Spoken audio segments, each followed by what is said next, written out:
আসসালামু আলাইকুম রহমতুল্লাহি ওবরাকাতু। ফরেক্স ট্রেডিং শেখার জার্নিতে আপনাদের সবাইকে ওয়েলকাম করছি। ডে 6-এ আমরা স্টপ লস এবং টেক প্রফিট শিখব। স্টপ লসকে সংক্ষেপে বলা হয় এসএল এবং টেক প্রফিটের সংক্ষেপটা হচ্ছে টিপি। সো যদি কেউ টিপি এবং এসএল বলে তাহলে বুঝবেন যে স্টপ লস এবং টেক প্রফিটের কথা বলেছে। তো এইটা এবং আমরা আজকে শিখব হচ্ছে what is risk to reward ratio. Okay, so এই দুইটা জিনিস আমরা শিখব আর কি।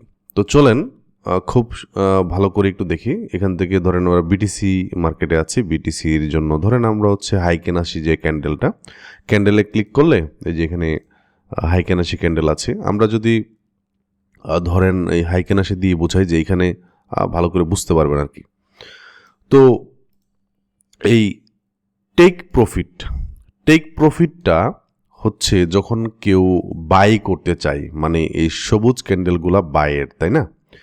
সো কেউ যদি বাই করতে চায়, আমি 1 মিনিটের ক্যান্ডেলে আছি। So 1 minute, 2 minute, 3 minute, 4 minute, 5 minute, 6 minute, এই 6 মিনিটে আমরা দেখতে পাচ্ছি মোটামুটি বায়াররা অ্যাক্টিভ ছিল। তারপরে এখানে বায়াররা কিছু এসেছে, মানে এখানে কনসোলিডেট হচ্ছে আর কি। বায়ার সেলার এরকম আসছে। আবার এইখানে একটা মুভ দেখতে পাচ্ছি। তো আমরা যদি এখান থেকে একটু মার্ক করি যে এইখান থেকে এই পর্যন্ত একটা বায়ারের মুভমেন্ট ছিল, তাই না? সো এবং এইখান থেকেও এই ক্যান্ডেল থেকে শুরু করে যে এই ক্যান্ডেল একদম এই পর্যন্ত একটা বায়ারের মুভমেন্ট ছিল, তাই না? সো এখানে দুইটা মুভ। তার মানে কি, যারা বাই করেছে এখান থেকে তাদের টেক প্রফিট ছিল উপরের দিকে, মানে মার্কেট যারা বাই করবে উপরের দিকে গেলে হচ্ছে আপনার মার্কেটটাতে তারা লাভ করবে। আর টেক প্রফিটের উল্টা দিকে, মানে ধরেন কেউ এইখান থেকে এন্ট্রি নিল, সো এইটার নিচের দিকে থাকবে স্টপ লস, মানে মার্কেট যদি উল্টা এদিকে আসতো তাহলে সে লস করত। এখন আমরা আমাদের ফরেক্স মার্কেটে কি করতে পারি, আমরা হচ্ছে এই জিনিসটা নির্ধারণ করে দিতে পারি যে আমি কত পার্সেন্ট বা কতটুকু আমি লস করব। সো আমি যদি এইখান থেকে দেখাই তারপর সরাসরি আমরা রিয়েল মার্কেটে গিয়ে দেখব, সমস্যা নাই। তো প্রথমে এখান থেকে দেখি। সো এখানে একটা টুল আছে যে 3 নাম্বারটাতে গেলে আপনি দেখতে পারবেন যে এখানে ক্লিক করলেই লং পজিশন, ঠিক আছে? যারা বাই করবে তারা এই টুলটা ইউজ করতে পারবে। সো এখান থেকে ধরেন এই যে এখানে ক্লিক করলাম, ক্লিক করে আমার এই পর্যন্ত বাই ছিল, তাই না? এই যে এই পর্যন্ত বাই। এখন ধরেন কেউ একজন এইখান থেকে এই পর্যন্ত, এই ক্যান্ডেলের নিচ পর্যন্ত সে স্টপ লসটা দিয়েছে। একটু ভালো করে মনোযোগ সহকারে দেখেন, তাহলে তার রিস্ক টু রিওয়ার্ড রেশিও দেখেন এখানে 6, তাই না? 1:6, মানে সে হচ্ছে এই পর্যন্ত যদি এখানে লস করতো তাইলে যেই টাকা লস হইতো, মানে যে ডলারটা লস হইতো, এটার 6 গুণ সে এখানে লাভ করেছে, যে এই মুভটা ধরতে পেরেছে। কোন মুভটাই, যে এই ক্যান্ডেল পর্যন্ত যে মুভটা একদম এই পর্যন্ত ধরেছে, সে মোটামুটি 6-এর মতো, মানে রিস্ক টু রিওয়ার্ড রেশিও ছিল। সে রিস্ক নিয়েছে যেই পরিমাণ, ওইটার 6 গুণ বেশি সে লাভ করেছে এই পর্যন্ত, ঠিক আছে? আবার এখান থেকে আবারও যাই, এটাকে কেটে দেই, এখান থেকে আবারও যাই লং পজিশন। সো এইখান থেকে শুরু করে একদম এই পর্যন্ত মার্কেটের এই মুভমেন্টটা ছিল এই পর্যন্ত, একদম ক্যান্ডেলের আচ্ছা।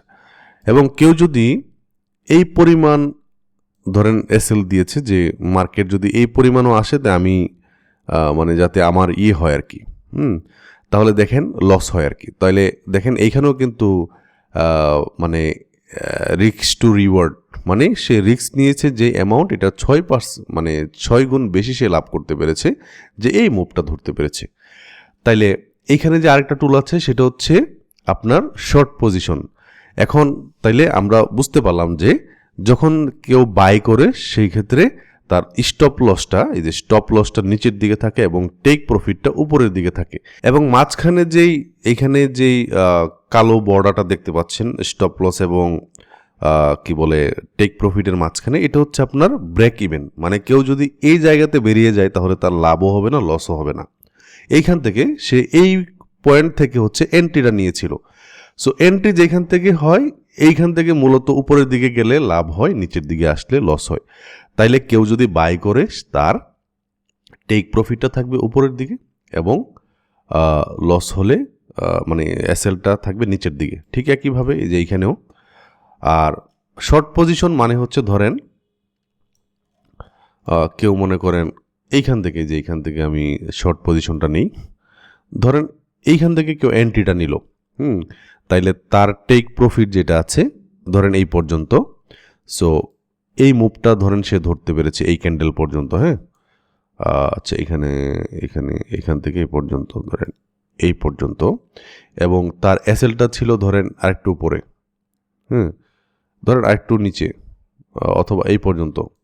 তাহলে দেখেন প্রায় 1:2, 1:2 ধরেন টেক এসএলটা একটু উপরের দিকে থাকে। তো দেখেন সে 1:1 অথবা 1:1.5 এরকম সে প্রফিট করতে পেরেছে। তাইলে বুঝতে পারলাম যে এসএলটা তাইলে উপরের দিকে, যেহেতু সে প্রেডিক্ট করেছে মার্কেটটা নিচের দিকে আসবে এই রেড ক্যান্ডেলের মাধ্যমে, তার মানে তার টার্গেটটা নিচের দিকে এবং এসএলটা উপরের দিকে। এখন আমরা রিস্ক টু রিওয়ার্ড রেশিওটা বুঝলাম, এখানে লিখাই আছে রিস্ক টু রিওয়ার্ড। তো আমি হচ্ছে রিয়েল মার্কেটে চলে যাই। এখন আমি বিটিসিতে আছি, যেহেতু শনি রবিবার বন্ধ, আজকে রবিবার, সো আমি বিটিসি দিয়ে দেখাই। তো ধরেন আমি হচ্ছে এইখান থেকে বাই করতে চাই। এখন 0.1 লটে অথবা ধরেন আমি হচ্ছে 0.5 লটে আমি হচ্ছে ট্রেড করতে চাই। তো আমার হচ্ছে ব্রোকার ফি কাটবে $8 এখানে।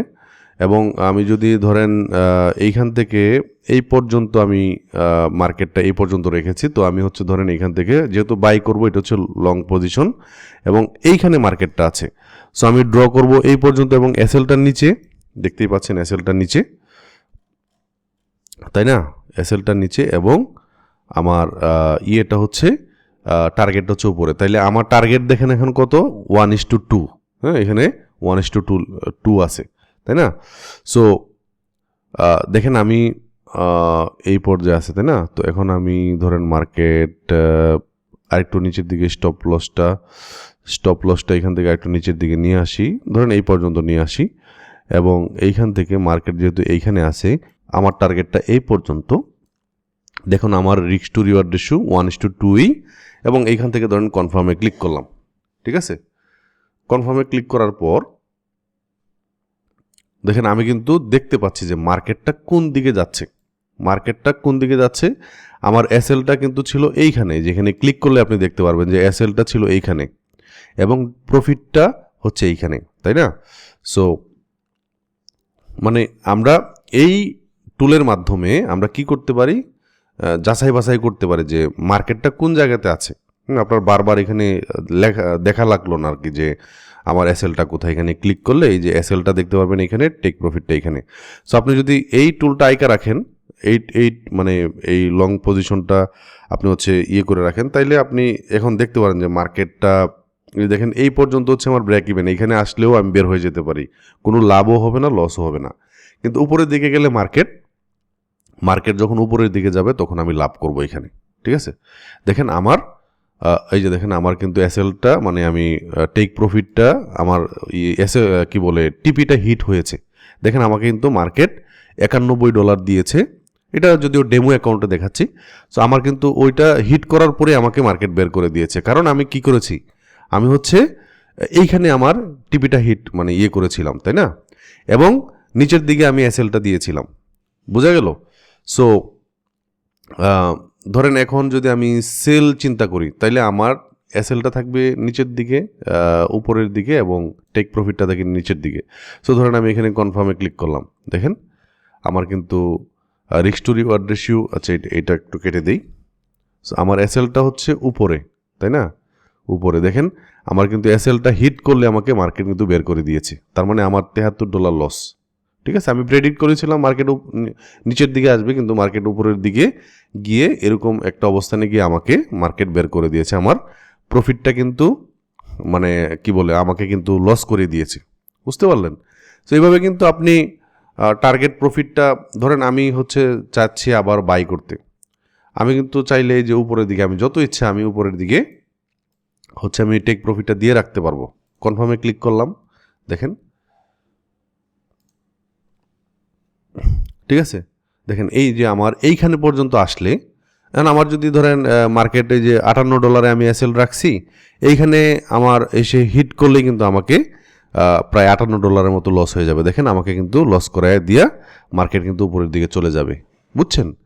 সো এই আর কি বিষয়, এইভাবে কিন্তু আমরা এসএল এবং টেক প্রফিট দুইটা করতে পারি। এবং এই যে টুলটা আছে, এই টুলের মাধ্যমে আমরা যখন লং টার্মে যখন আমরা ট্রেড করব, তখন এই টুলগুলো আপনাকে হেল্প করবে, বুঝতে পারলেন? তাহলে আশা করি রিস্ক টু রিওয়ার্ড রেশিও কি বুঝতে পারছেন। রিস্ক টু রিওয়ার্ড হচ্ছে আপনি কত ডলারের বিনিময়ে কত ডলার চাচ্ছেন।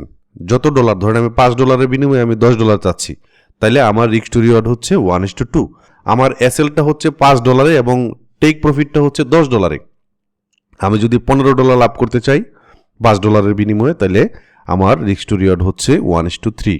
যদি $20 চাই 1:4, এরকম কিন্তু বাড়বে অথবা কমবে, ঠিক আছে। এখন আমার রিস্ক টু রিওয়ার্ড, আমার ক্যাপিটাল অনুযায়ী রিস্ক টু রিওয়ার্ড রেশিও কেমন হওয়া দরকার, হ্যাঁ, অথবা আমি একজন নতুন ট্রেডার হিসেবে কত রাখবো, এগুলো নিয়ে আমরা আলাদা রিস্ক টু রিওয়ার্ডের এরকম আলাদা একটা ভিডিও বানাবো আপনাদের জন্য।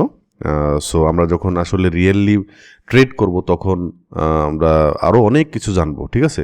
মার্কেটে এখন আমরা এন্ট্রি করি নাই, এই কারণে আপনাদেরকে ফুললি একটা আইডিয়া দিয়ে আমি সামনের দিকে যাবো আর কি, ঠিক আছে। তো আজ এই পর্যন্তই। আসসালামু আলাইকুম ওয়া রাহমাতুল্লাহি ওয়া বারাকাতুহু।